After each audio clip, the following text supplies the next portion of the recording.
Ô, perdão, eu que tô demorando aqui. Valeu, meu amigo. Foi autorização aí.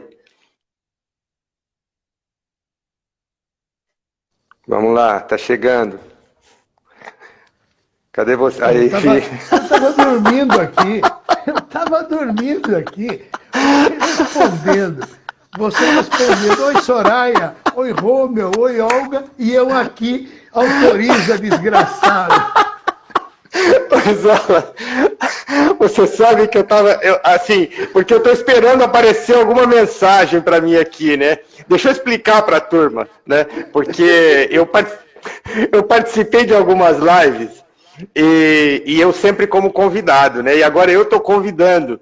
E assim, do que eu te conheço, você não atrasaria meio segundo para entrar, né? E aí eu falei, puxa vida, vamos esperar o Risola, mas e aí que eu sei, é aí que eu fui perceber que eu tinha aqui que dar um alô. Tudo bem, meu amigo? Eu te mandei até uma mensagem que eu estava com um pequeno problema hoje, para você se Sim. cuidar. Para explicar para todo mundo aqui, há 5 minutos o Risola me mandou uma mensagem com a voz. Bom, ele tem a voz rouca, mas ele estava completamente afônico. Então não vai dar para fazer hoje e tal. Aquela voz é típico, né? De todo mundo que está aqui agora na nossa live assistindo, sabe que o Risola é dessa. Só que a hora que ele falou, como eu já passei por muitas com ele, eu já imaginei que fosse mais uma. Meu amigo, uma baita satisfação estar aqui, né?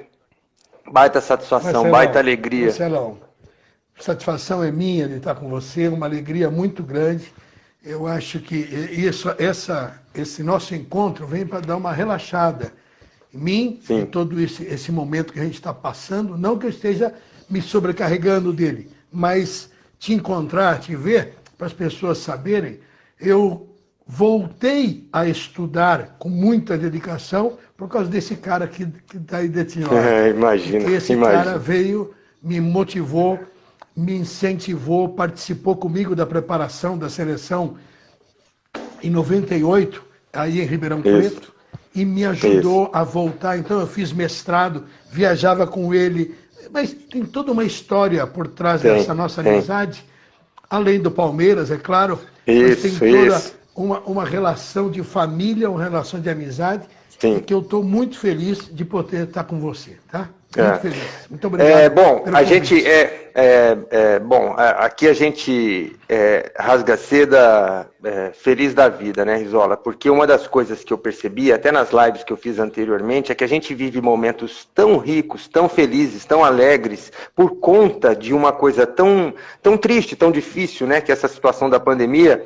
E essa conversa com você, desde a primeira vez que nós conversamos sobre a possibilidade de fazer, ao Sidney aí, já me deixou muito feliz, né? Já me deixou muito feliz. Sidney, Então, Sidney...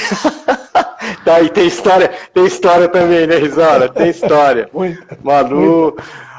Então, assim, uma grande alegria. Eu vou pedir licença para você aqui para ler um pedacinho aqui, né, do seu currículo, até porque se resolver falar tudo aqui, nós ficamos só no seu currículo. Resume, coloca assim, amigo do Marcelo Amigo, Xabu. Pronto. Filho do olha lá. Risola de Itapira. É Irmão da Ângela e da Adriane, isso, casado com a Maria Tereza. Pronto. perfeito, perfeito. Ele é graduado em Educação Física pela PUC. Pode falar as datas também, né? Já para dar uma... Ah, foi ontem. 1979, especialista em atletismo, também no mesmo período pela PUC Campinas, especialista em voleibol, também no mesmo período pela PUC, técnico internacional de voleibol, e aqui a gente está falando pela Federação Internacional de Voleibol, em 1983, especialista em fisiologia do esforço, 2002, mestre em treinamento esportivo pela Universidade Estadual de Campinas, pela Unicamp, em 2003, gerente de esportes do Instituto Olímpico Brasileiro, Solidariedade Olímpica Brasileira, 2013, foi coordenador da Faculdade de Educação Física, IDEP, Guarulhos, e Faculdades Pitágoras, em Betim, trabalhou só por 30 anos, né, e trabalha como treinador de voleibol em diferentes clubes do Brasil e da Itália, conseguiu o prêmio em 2001 de técnico do ano, de melhor técnico em 2001 no Brasil, ano que inclusive foi campeão da Superliga. Treinador da Seleção Brasileira Feminina de base, também um período relativamente curto aqui, de 1989 a 2010, são 21 anos treinando Seleção Brasileira. Foi professor de MBA em Marketing Esportivo e Gestão do Esporte na Trevisan Business School, gerente de seleções na Confederação Brasileira de Voleibol, de 2010 a 2016, membro do Comitê Técnico da Federação Internacional de Vôlei, de 2012 a 2016, instrutor do curso técnico da Federação Internacional de Voleibol e tutor para o Brasil, da Solidariedade Olímpica Internacional e do Comitê Olímpico Brasileiro, no programa de busca de talentos e treinamento de treinadores, até 2016, e atualmente é técnico e coordenador das seleções colombianas de vôlei feminino, desde 2016, atualmente também é técnico da Universidade de San Martín de Porres, time de voleibol do Peru. E aqui nós não falamos ainda dos títulos mundiais pela seleção brasileira, né? E pelo título, pelo segundo lugar, pela medalha de prata no Pan-Americano de 2019. Se você me permite, até antes de te passar a palavra, eu queria dizer para as pessoas, evidente que tem uma amizade das mais alegres, felizes, né?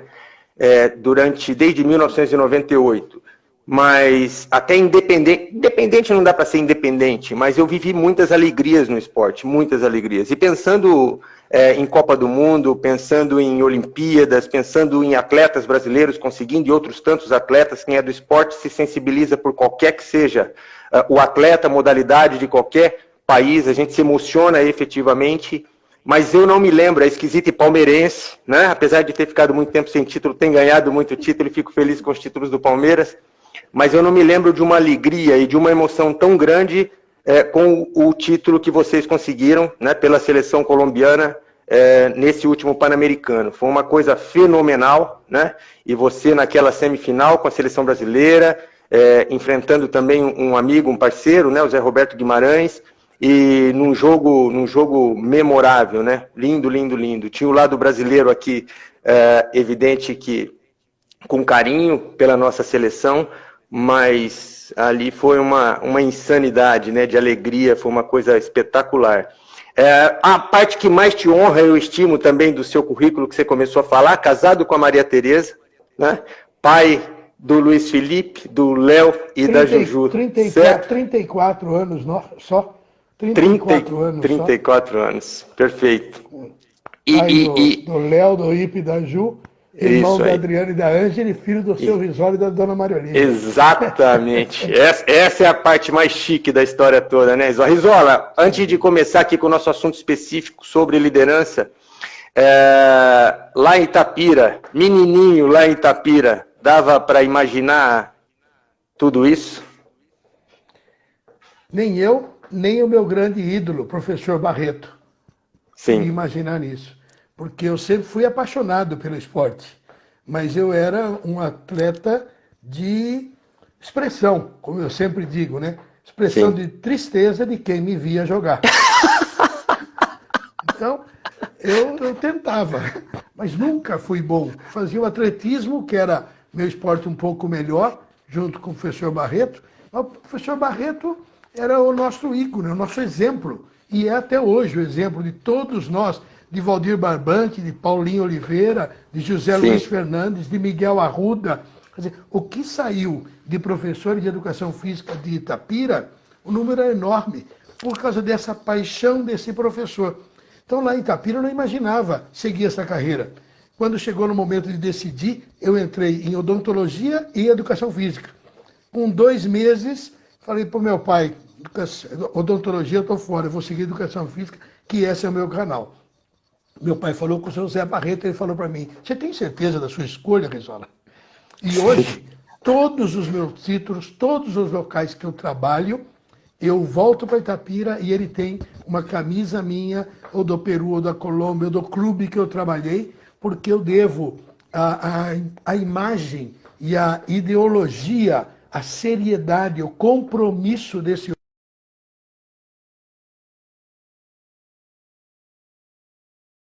Que obra, né?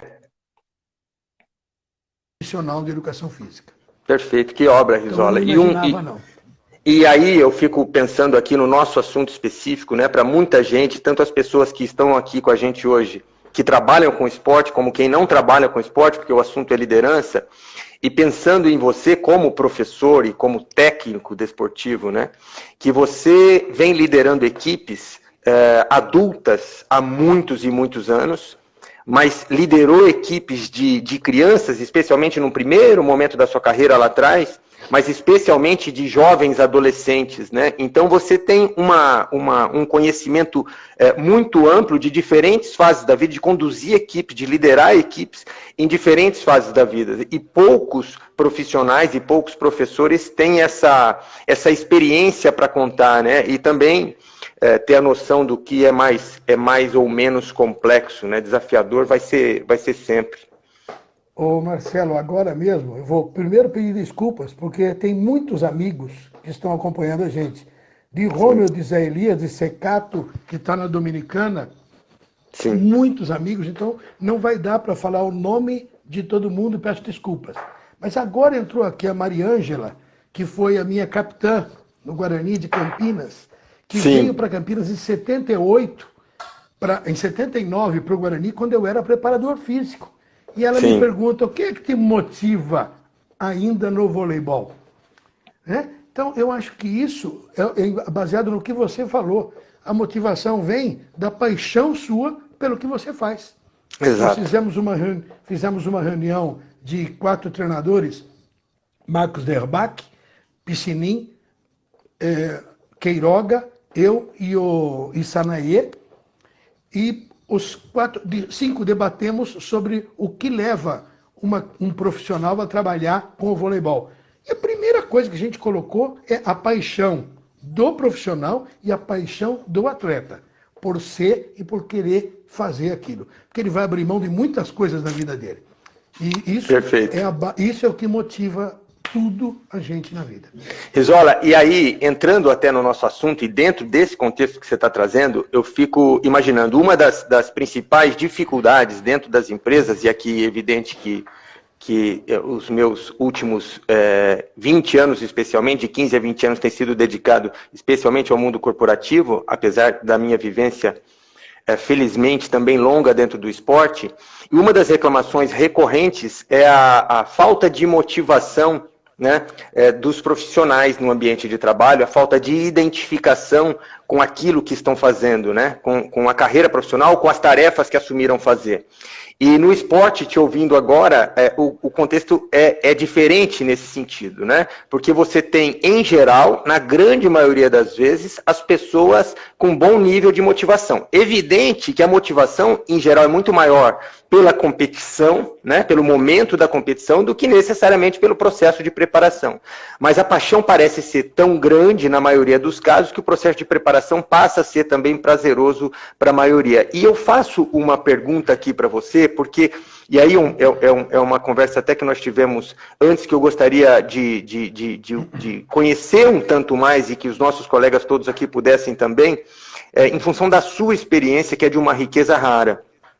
Quais as características, né, as competências que você considera mais relevantes para profissionais que lideram equipes esportivas, né? Porque se de algum lado pode ter alguma facilidade, muito provavelmente de outros algumas dificuldades. Mas eu nem quero tocar na questão da dificuldade e da facilidade. Na sua visão, o que você entende como mais relevante, mais importante para um profissional fazer esse trabalho de liderança no esporte? Marcelo, eu acho que nada que eu vou falar aqui, que é o meu conceito dessas características, do que seriam as competências de um líder dentro do esporte, vai ser distante de um líder dentro do meio empresarial. Sim. Porque elas caminham juntas porque uma equipe nada mais é do que uma empresa. O Sim. voleibol, por mais coletivo que ele seja, ele é muito individual. O resultado individual, a motivação individual, o comprometimento individual vai ser parte, juntando ele, do coletivo da equipe. E dentro de uma empresa, Se dentro de um departamento, dentro de uma unidade de trabalho, se você não tem todo mundo trabalhando, remando, a gente usa remar na mesma direção, a coisa não anda. Cada um sabe que o seu trabalho se encaixa no outro perfeitamente. E muitas vezes, se um desse falta, cai toda a pirâmide que foi montada. Então, Sim. dentro do esporte, eu entendo como uma principal característica para uma liderança é você ter o conhecimento teórico e prático daquilo que você está sujeito ou submetendo a fazer. A prática sozinha fica aqui, a teoria sozinha fica aqui. Ela só se une, só tem resultado, você passa a ponte de um lado para o outro, se essa ponte está junta. Se os Perfeito. dois constroem, você busca, esse é um prático muito bom, vá buscar a teoria para fortalecer a sua prática. Ele é um teórico bom, vá buscar a prática. Então, para mim, primeiro ponto é a competência e o conhecimento, teórico e tático. Não pode ficar teórico e prático. Sim. Segundo, é você lembrar que você trabalha com seres humanos. Aí você tem que ter o respeito para com quem você está trabalhando. E o respeito é de duas mãos. Você dá, você recebe. Se você trata as pessoas como máquinas, trata a pessoa como objetos, você vai ser tratado da mesma forma. A gente sabe que ninguém é insubstituível, mas isso para mim não é muito verdadeiro, não.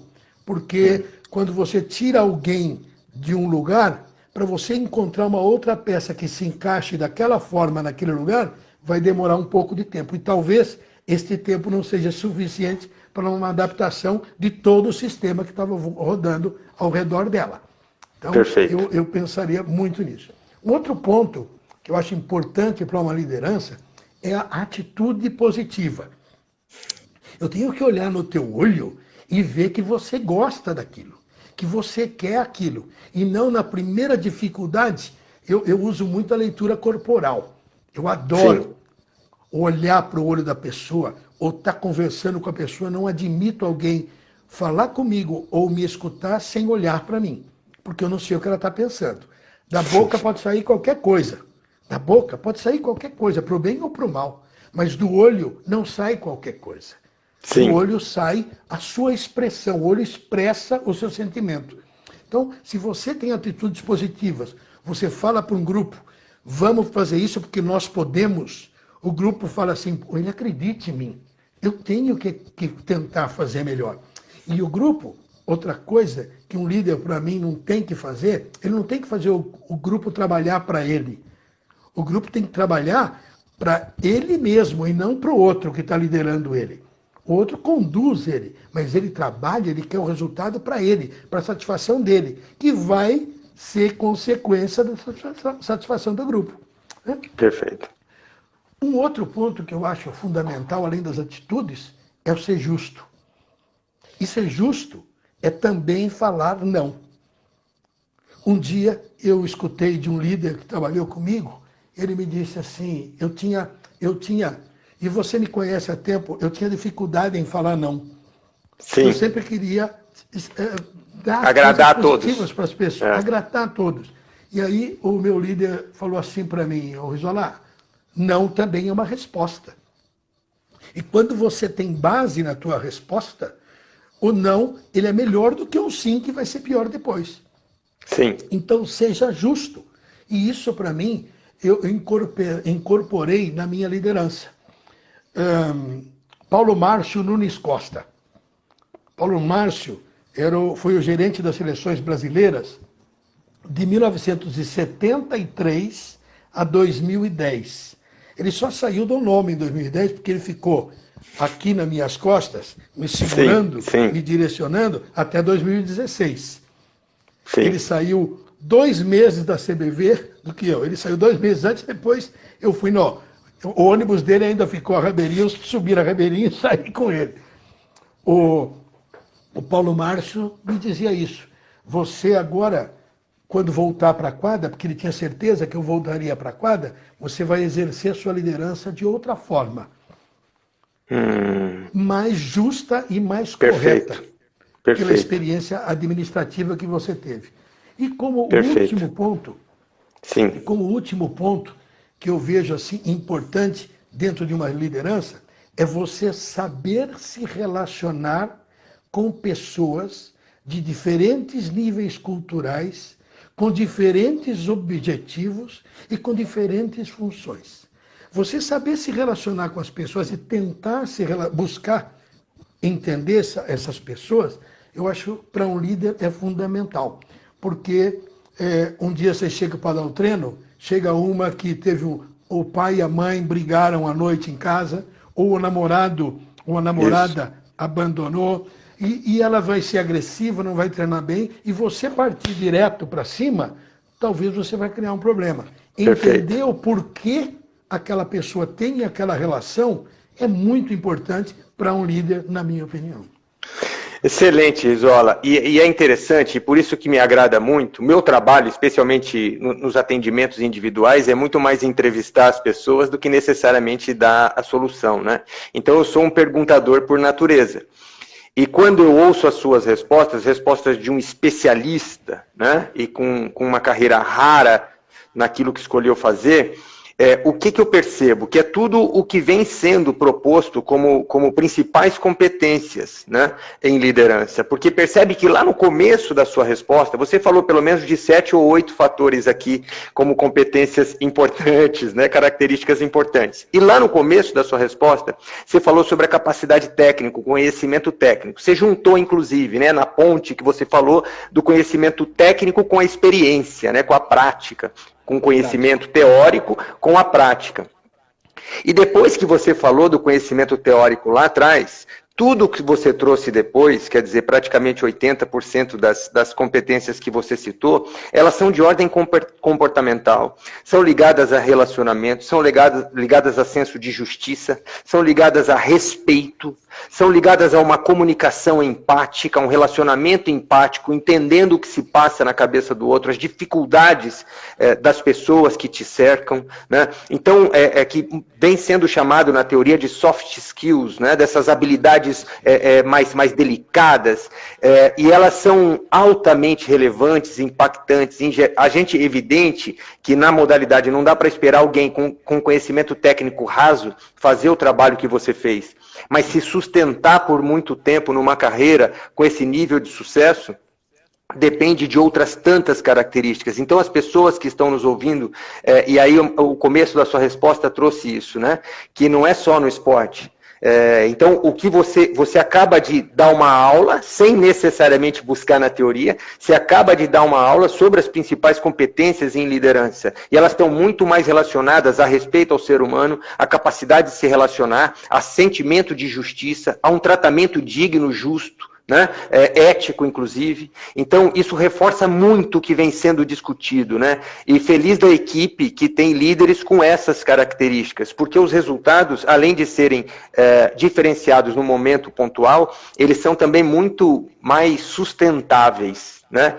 Então, excelente, excelente. Deixa eu te fazer uma pergunta aqui, e também a gente só consegue ter isso mais claro de pessoas que têm muita vivência, dificuldades, aqueles desafios mais importantes, aquelas dificuldades que você às vezes estima que fala, puxa vida, dessa aqui não vai dar para passar. Pensando nesse exercício de liderança, né, em vivências, vem coisas à sua cabeça? Você consegue compartilhar com todos nós aqui algumas dificuldades que você viveu como líder? As grandes dificuldades em uma liderança estão diretamente relacionadas com o relacionamento humano, com a gestão das pessoas. Sim. Porque a gestão das pessoas, quanto mais alto o nível de equipe, mais adulto, mais maduro, mais se conseguem contornar as situações de atritos, e é mais difícil você identificar. Quanto mais jovem o grupo que você trabalha, é mais fácil você identificar quando começa a existir um atrito dentro do grupo. E dentro de um esporte coletivo, como é o voleibol, ou dentro de uma empresa, por isso que eu digo para você, tudo relacionado, influencia muito o ambiente carregado, o ambiente mau. Então, eu aprendi que a gente tem que intervir, não tomando partes, mas escutando as partes. Sim. Intervir e fazer a gestão desta situação, do que pode ser feito e o que não pode ser feito naquela situação. E para isso, para mim, a manutenção de uma postura do líder em ser imparcial nas decisões e ser as decisões benéficas para o clube, para o grupo, para toda a estrutura, muitas vezes uma decisão minha não é aquela que eu gostaria de tomar, mas ela é benéfica para o grupo. Então eu tenho que ter aquela atitude. Isso não quer dizer passar a mão na cabeça dos outros, mas você tem, às vezes, que tomar uma decisão em benefício do grupo. E eu digo sempre que o difícil é para um treinador dar exemplos daquilo que ele pede praticamente. Se eu peço para o meu atleta que ele tenha responsabilidade, que ele tenha compromisso, eu não posso chegar tarde, eu não posso ficar com o celular no meio do treino, eu não posso... é só um minutinho, porque o meu caso é mais importante. Não. Sim. Todo mundo tem a mesma necessidade. Então a gente tem que dar os exemplos. Eu falo para elas, o que eu peço para vocês é o que eu faço. Sim. Todas as minhas equipes sabem, se eu peço isso é porque eu faço isso. O que você está rindo? É porque é uma coisa... É muito engraçado. Não sei se eu já compartilhei isso com você, se eu compartilhei, acho que faz muito tempo. E para as pessoas que não sabem, isso foi em 99 ou 2000, que a preparação foi em Belo Horizonte, do time juvenil, né, que foi campeão mundial. E eu fui para Belo Horizonte, fiquei lá 10 dias com vocês, né, e num flat em BH, e nos treinamentos, e participando. Foi em 2000. Foi em 2000. E o nosso querido Buru, né? Queridíssimo Buru, né? Que me recebeu, assim, de um jeito espetacular. Aliás, todo mundo, né? Eu acho que eu nunca mais falei com o Rommel. A hora que eu vi o nome dele aparecendo aqui na nossa live, eu me lembrei na hora, né? As pessoas... Todos na vida têm a sorte que você tem. Eu vejo o Rommel toda semana. Então, Você é submetido a isso toda semana, esse sofrimento, né? E é engraçado, né? O Marquinho que você falou, pessoas que eu não tive mais oportunidade de encontrar, né? Mas que eu guardo carinho até hoje. Mas o que eu tava rindo quando você falava de dar o exemplo, é porque eu na época tinha 28 anos, 29, acho que 28 anos, tinha 28 anos. Eu devia ter 25. Você tinha isso, você tinha 25, 26. Aí eu com 28 anos, né, não conseguia acompanhar o seu ritmo.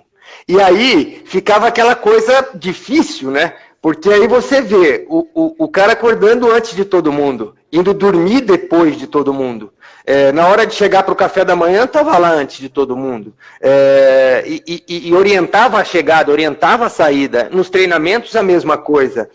Não escolhia trabalho, poderia ficar encostadinho num canto, escolhendo as atividades, porque é o chefe da comissão técnica. Mas fazia de absolutamente tudo, das atividades mais sofisticadas que um chefe de comissão técnica faz, até as atividades mais operacionais. E como é que alguém pode ficar sentado num banco, na beira da quadra, no treinamento, vendo você fazer isso tudo? Então tem um efeito de constrangimento altamente positivo numa liderança, que é o que você acabou de falar, né? E aí, puxa vida, o ritmo é alucinante. Quem conhece, quem conviveu, sabe do que eu estou falando. E quem não viveu, assim, pensar para reclamar do ritmo muitas vezes no próprio trabalho. Porque é um ritmo alucinante de um chefe de comissão técnica que está preparando uma equipe para um sul-americano, para um mundial, e uma equipe de alto desempenho num campeonato nacional. Mas é para lá de alucinante, parece que não dá um minuto no dia de folga, né? E eu acho que isso fica muito claro. A sua comissão técnica, pelo menos de todas que eu vivi, são pessoas, além de pessoas de altíssima qualidade, também profissionais muito envolvidos. Mas eu percebo o seguinte, que não dá para ser de outro jeito, né? Não dura uma semana. E não é que não dura uma semana porque você é duro, porque você critica, porque você... Muito pelo contrário, é um tratamento com nível de bondade, inclusive, de generosidade, de diversão, né? Porque é uma palhaçada, né? Na hora da palhaçada é uma palhaçada espetacular. Na hora do sério, que ninguém faça palhaçada, porque a gente sabe que não vai dar certo. Mas isso tudo é o exemplo, né? Reforçando o que você falou. A minha grande preocupação, é legal escutar esse depoimento seu, que eu nem imaginava que isso te marcou tanto assim. Mas isso hoje, se você for num treino na Colômbia ou um treino no Peru, é assim que a gente trabalha. Porque todo mundo tem que estar comprometido. O preparador físico não faz o trabalho de aquecimento e preparação física e fica do lado sentado vendo o treino. Não, ele treina junto, ele ataca, ele cata a bola, ele monta a rede, como eu monto rede, ataco bola. Quer dizer, tudo isso, hoje, na atividade física, eu diminui um pouco a atuação. Mas a atuação, precisa montar a rede, vamos montar a rede, precisa encher bola, precisa limpar o chão da quadra, vamos limpar. Não existe essa diferenciação. E aí entra um outro ponto, que é uma grande dificuldade, eu acho, em uma liderança, é porque são pontos, são situações e fatos que você tem controle sobre eles.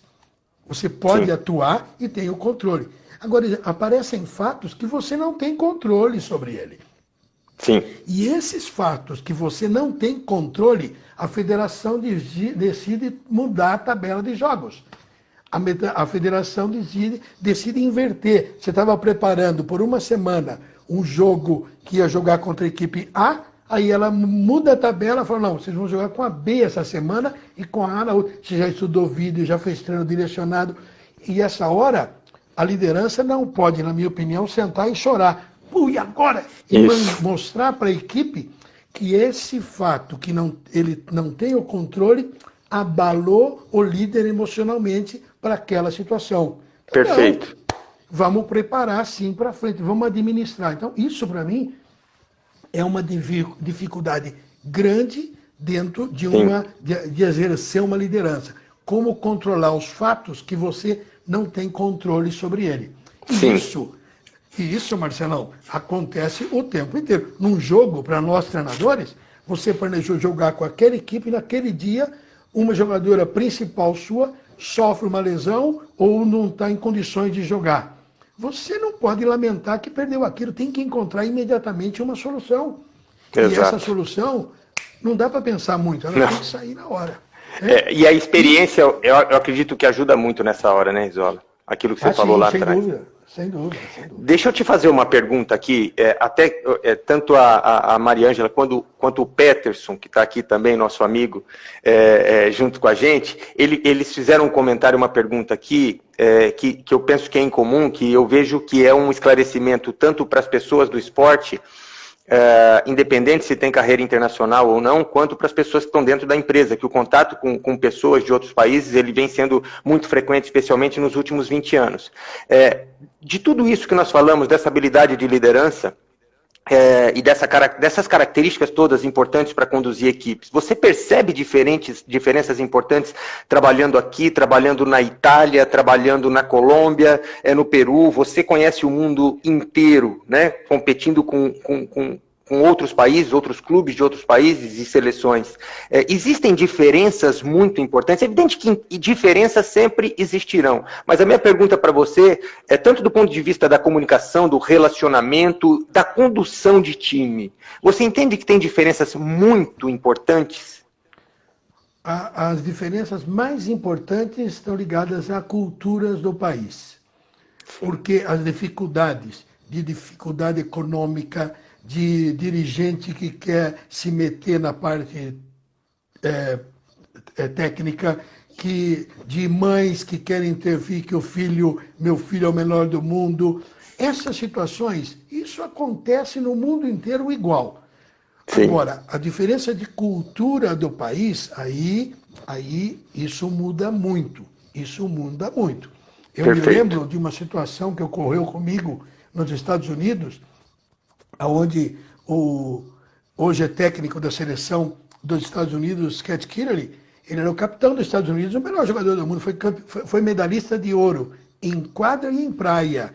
Sim. E antes de ser na praia, ele ainda estava na quadra, capitão da equipe. E a nossa cultura aqui, o capitão da equipe não fazia nada. Manda a ordem para os mais jovens fazerem. Ele carregava a bola nas costas. Aí perguntaram para ele, mas por que você carrega a bola? Ele falou, porque eu tenho que dar exemplo. Perfeito. O capitão ele não tem que mandar, ele tem que dar exemplo. Ele pode mandar, ele pode conduzir, mas ele é o primeiro exemplo. E isso, para mim, as grandes diferenças culturais na Itália, na Argentina, no Peru, na Colômbia, isso eu senti e foi grande. Na Colômbia, para você ter uma ideia, a cultura do voleibol, do esporte na Colômbia, para o feminino, não era fazer trabalho físico forte. Sim. Nós tivemos que implantar no país a cultura da preparação física no voleibol feminino. O masculino era forte, sempre teve, mas nós tivemos que implantar. E um menino que está comigo lá, Julián Camelo, que tem esses 27, 28 anos aí, esses meninos estão se preparando e hoje ele está sendo convidado para vir dar palestra aqui no Brasil, porque querem saber como é que vocês estão fazendo isso na Colômbia. Porque na Colômbia a mentalidade era saltar e atacar. Sim. Então a pergunta para a gente era, quando vocês vão fazer teste de salto? Eu falei assim, eu não vou fazer teste de salto. Vou fazer teste de quanto tempo elas mantêm a bola em jogo. Porque me interessa que elas joguem. Olha que interessante. Elas ataquem forte. Entendeu? Então, mudar essa cultura no país, uma grande... E aí vem aquela história. Se você conhece o que você está fazendo, se preparou para aquilo, você vai estar confiante. Sim.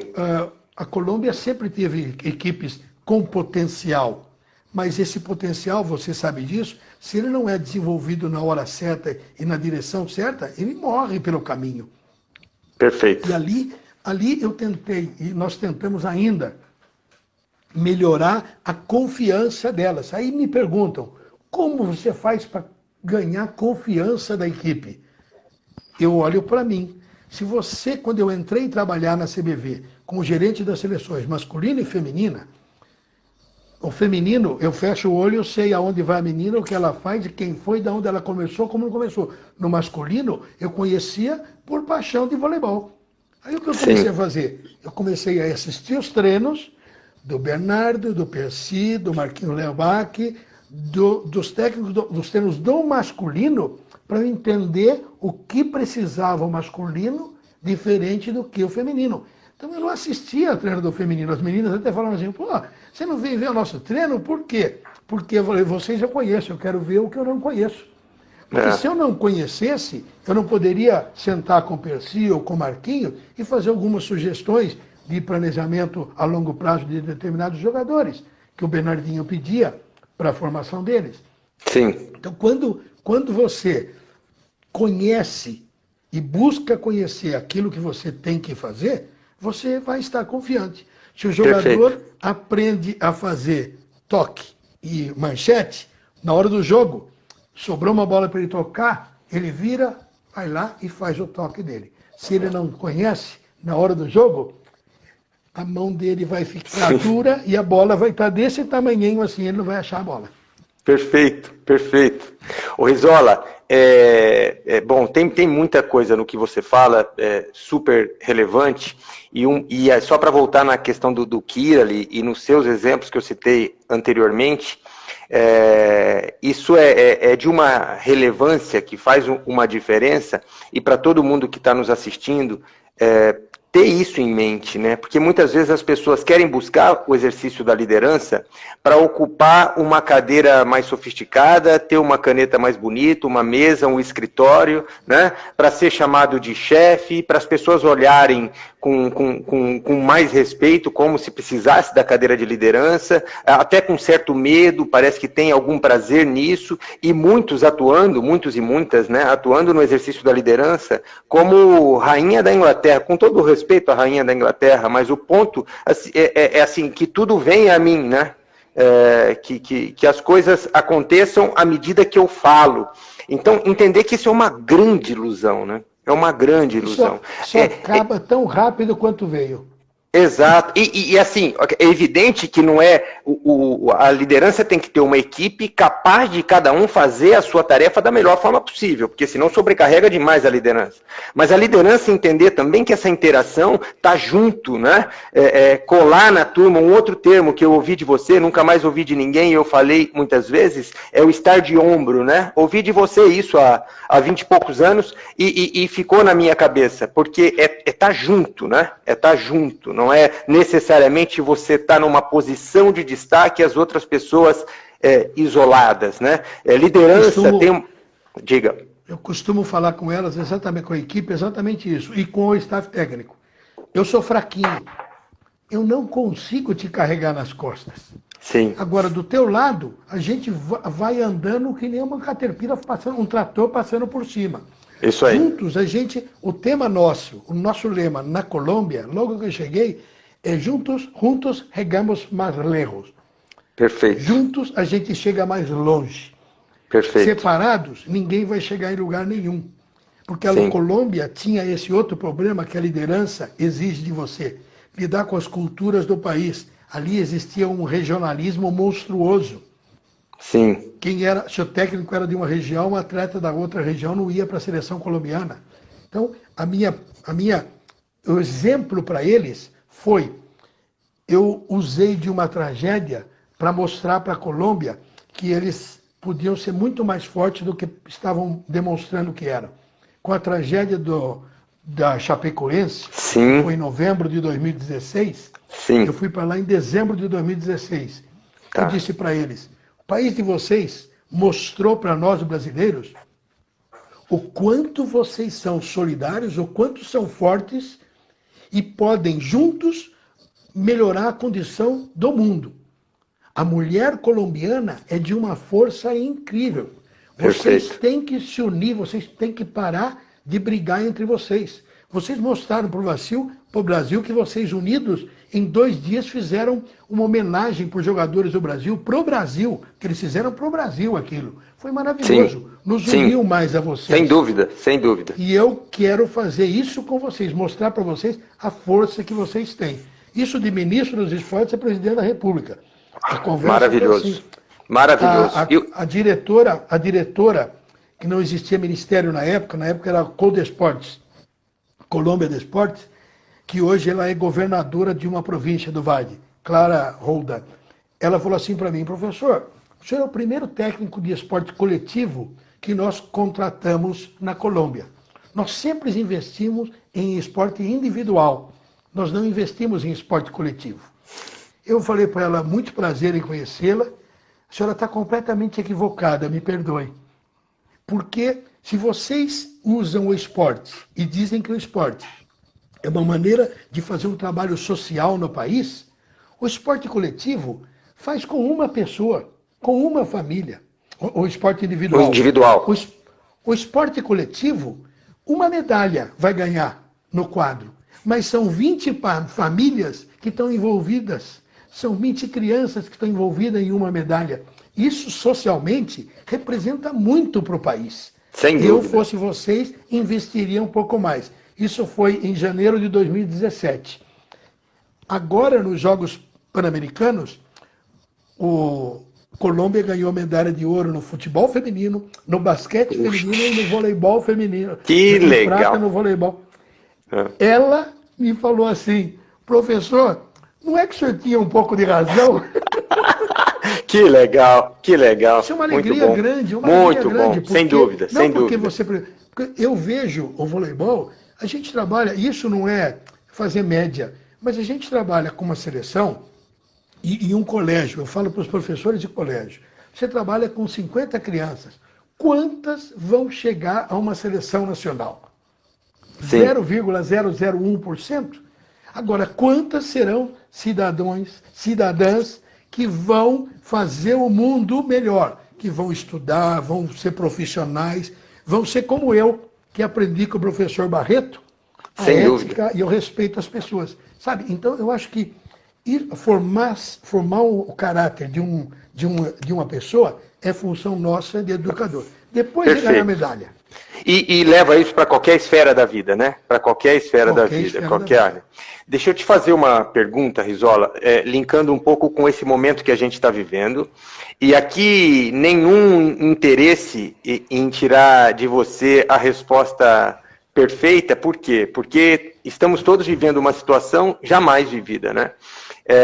Absolutamente extrema, pelo menos comparando com tudo, pensando no mundo como um todo. É evidente que você pode ter cenários de guerra que são extremos, são de uma crueldade imensa, mas nesse momento é o mundo todo, né? Todos os países profundamente envolvidos com essa situação, o nosso, o Brasil especificamente, todos os continentes, né? Fortemente impactados do ponto de vista da saúde pública, e do ponto de vista econômico, né, e emocional fortemente. Pensando no esporte, basicamente, o que você está enxergando para esses próximas semanas, mas especialmente próximos meses, ou quem sabe até próximos anos, se você vê diferenças importantes, e mais ainda do que isso, eu estou colocando muita pergunta numa só, mas o meu propósito é muito mais perguntar para você qual é o papel das lideranças esportivas nesse momento, e não só nessas semanas que nós estamos vivendo, mas para os próximos meses aí, quem sabe próximos anos, por conta desse contexto da pandemia. Marcelo, é claro que a resposta do milhão eu não vou ter. É isso. Nós hoje todos estamos buscando uma saída, conversando com pessoas de diferentes ramos de trabalho para encontrar uma saída para isso. Dentro do esporte hoje, nós não podemos ser idiota e falar que não, isso aqui... Não, nós temos que ser conscientes que a situação é difícil. E, ao mesmo tempo, entender que os nossos avós foram chamados para ir à guerra. Para matar ou morrer. Nós estamos dizendo, fica em casa para se proteger, para você não morrer. Você não vai matar ninguém. Já é uma vantagem. Então eu olho sempre o lado positivo da coisa. A gente tem que adaptar a essa situação nova. O mundo do esporte, infelizmente, eu tenho que falar isso, estava fora de uma realidade. Um atleta ganhar milhões e milhões de reais, ou de dólares, ou de euros por dia, é um absurdo. É um absurdo. Mas é que ele é um absurdo, é fora da realidade do mundo. E quanto se fizeram mal por ganhar tanto isso, tanto isso. Então eu acho que uma divisão melhor vai se ocorrer. Hoje todos estão se adaptando a reduções de salário, a redução. Eu já tive redução de salário no meu novo contrato. Tive que adaptar isso. Quer dizer que todo mundo vai ter que aceitar. Vai se adaptar a isso. Primeiro, a questão econômica. Segundo, a questão de tempo. A questão de tempo, nós hoje, eu falei para você, me desculpa, nós não pudemos conversar hoje à tarde, porque eu estava fazendo um planejamento de treino para o Peru e para a Colômbia. Elas estão recebendo da gente um trabalho físico diário, de 1 hora, 1h15, elas filmam o treino delas, mandam para a gente esse vídeo, para a gente supervisionar, e um dia por semana a gente se encontra por uma plataforma onde a gente faz o treino junto, se encontra, fala, brinca e tem o contato. Está funcionando assim. Isso ótimo. É o ideal? Não. Para esse momento é ótimo. Sim. Isso é o ideal? Não. Para esse momento é ótimo. Então, é o melhor para o momento. É o melhor para o momento. E isso vai promover na gente uma mudança de comportamentos. E aí vem uma coisa que me amedronta, eu tenho um receio. Porque você vê quando você vai fazer uma palestra em uma empresa, e eu não gosto de chamar palestra motivacional. Eu odeio. Eu também não. Eu sei que não. Mas muita gente usa isso, né? Palestra motivacional na empresa. O cara, na hora da palestra, ele pula, ele dá cambalhota. Que coisa linda. 2 dias depois, ele esqueceu os objetivos, o que tinha que ficar nele naquela palestra. Então, para mim, eu tenho medo disso. Que hoje todos nós estamos falando assim, nós estamos valorizando outra vez o relacionamento humano, porque nós estamos mais próximos da família, nós estamos distantes, estamos sentindo falta, mas estamos entendendo que faz falta essa relação, estar mais próximo. Eu quero que isso se perdure mais. Sim. Que as pessoas sigam com este pensamento mais na cabeça, de dedicar mais tempo para si próprio, para se cuidar mais, para cuidar da sua família, cuidar dos seus amigos, ter cuidado até com as condições de higiene. Hoje nós estamos tendo procedimento de higiene que nós deixamos passar. Hoje nós abandonamos sistema de vacinações, voltaram doenças no nosso país que estavam erradicadas. Sim. E voltaram porque o tempo fez a gente esquecer de cuidar daquilo. Então, esta perseverança em cuidar das coisas que nós vamos ganhar nesse momento é fundamental e é o meu único receio. Agora mesmo eu estava conversando com a Juju sobre isso, com a minha filha, a Juliana. Sim. E a Juliana estava falando isso, porque a empresa da Juliana já definiu para ela que eles voltam, ela trabalha em São Paulo, eles voltam a trabalhar só em janeiro. Sim. Em São Paulo. A empresa já avisou. E, então ela já entregou o apartamento que ela morava em São Paulo, está trabalhando em home office. Aí a empresa dela tem 3 prédios. Ela falou, papai, será que vai continuar esses 3 prédios no ano que vem? Claro que não, porque eles vão entender que muitas coisas podem ser feitas por home office. Outras coisas têm que ser feitas meio a meio e outras coisas só no presencial. Então, hoje a gente está aprendendo novos caminhos e isso não é ruim. Eu só Sim, sem dúvida, Risola, que, sem dúvida. Tem que perdurar mais tempo, tem que ficar mais tempo. Exato, que seja sustentável toda essa aprendizagem, né? Exato. Você sabe que dentro disso ainda, a gente está caminhando aqui para os últimos minutos, eu queria te fazer pelo menos mais uma pergunta que está na minha cabeça aqui. Mas o que eu tenho percebido é que a liderança, especialmente aquela que era muito de vigiar, né? Aquela que desconfia enormemente do profissional, dos profissionais que estão na equipe e que tem que vigiar o tempo todo. E eu atendo muitos clientes regularmente, né? Então são 6, 7 clientes que eu atendo ao longo do ano e dos anos, e tem outros que eu faço trabalhos mais pontuais, como palestras, treinamentos, workshops. Mas o que eu tenho percebido nesse momento de isolamento e de home office? Que as lideranças estão percebendo muitas vezes, e na maioria das vezes, eu falo isso com absoluta segurança, o nível de eficiência no trabalho em home office está muito maior. Então aquela ideia da desconfiança dos profissionais, ela está caindo por terra. Ah, Marcelo, mas é o momento, porque as pessoas estão com medo de serem demitidas. Não é esse o ponto. A condição emocional, pode ser que sim, mas a condição emocional tem sido mais favorável, e a gente percebe que com a condição emocional mais favorável, você não precisa necessariamente ficar vigiando a maior parte do time. Você pode ter um ou outro profissional por questões até pessoais menos comprometidos, mas as lideranças estão tendo ensinamentos, né, muito ricos. Você sabe mais do que eu que grandes empresas hoje trabalham não com horário fixo de trabalho, e sim. O trabalho deles é com tarefas. Se cumpriu a tarefa, acabou. Então, quantas empresas hoje? O que mais? E hoje, no home office, é exatamente isso. Ele sabe que tem que fazer aquele trabalho, ele vai fazer para ter mais tempo livre para ele. A eficiência dele é muito maior. E não tem, na minha mesa, na CBV, Roberto Alcântara, que hoje não está mais com a gente, infelizmente a gente perdeu ele, ele colocou em cima da nossa mesa, porque ele e eu conhecia toda a parte de gestão das equipes, e ele toda a parte administrativa dentro da CBV. Então todo mundo de qualquer setor que entrava lá vinha na nossa mesa. Como é que faz isso? Como é que faz aquilo?